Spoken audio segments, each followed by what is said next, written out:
Hello everyone. আজ গেছিলাম college street বিয়ের কাট করাতে। সেই মতো তাড়াতাড়ি খাওয়া দাওয়া করে দুজনে বেরিয়ে পড়েছিলাম। প্রথমে বাস ধরে চলে গেলাম রবীন্দ্র সদন মেট্রো স্টেশন। চড়া রোদ আর এই গরমের মধ্যে মেট্রো স্টেশনে ঢুকে একটু শান্তি হলো। তারপর মেট্রো থেকে নেমে মিনিট 15 হাঁটা পথ ছিল। হাঁটতে হাঁটতে চোখে বললো ফেমাস কালিকা। এখানে মোচার chop, fish fry, chicken chop, cutlet ইত্যাদি আরও অনেক কিছুই ছিল। তার মধ্যে থেকে আমরা ফিশ ফ্রাই আর ডিমের চপটা নিলাম। দুটোরই টেস্ট অসাধারণ ছিল। খাওয়া সেরে আবার হাঁটা শুরু হলো। এখানে আসলে অনেকগুলো বিয়ের কার্ডের দোকান আছে, কিন্তু আমরা যাচ্ছিলাম সীমন্তিকাতে।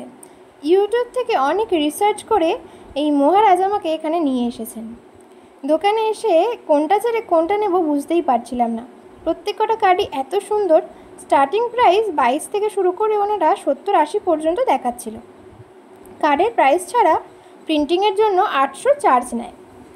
পিঙ্ক কালারের কার্ডটা আমার প্রথম দেখাতেই পছন্দ হয়ে গেছিলো।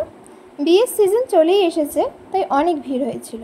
ভিতরে ক্যামেরা তেমন অ্যালাউ ছিল না, তাও আমি একটু ভিডিও করে নিয়েছি ওনাদের পারমিশন নিয়ে। অবশেষে কার্ড চয়েস করে অর্ডার দিয়ে আবার চলে এলাম মেট্রো স্টেশন। এত গরম ছিল, তাই একটা কোল্ড ড্রিঙ্কস খেয়ে ম্যাজিক কার্ড ধরে চলে এলাম সোনার দোকানে।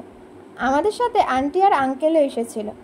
আমি বিয়ের কানের কিনতে এসেছিলাম, আর আন্টি আমার শাঁখা বাঁধানোর অর্ডার দিতে এসেছিল।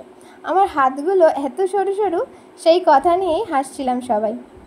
অবশেষে আমার এই কানের ডিজাইনটা খুব ভালো লেগেছে।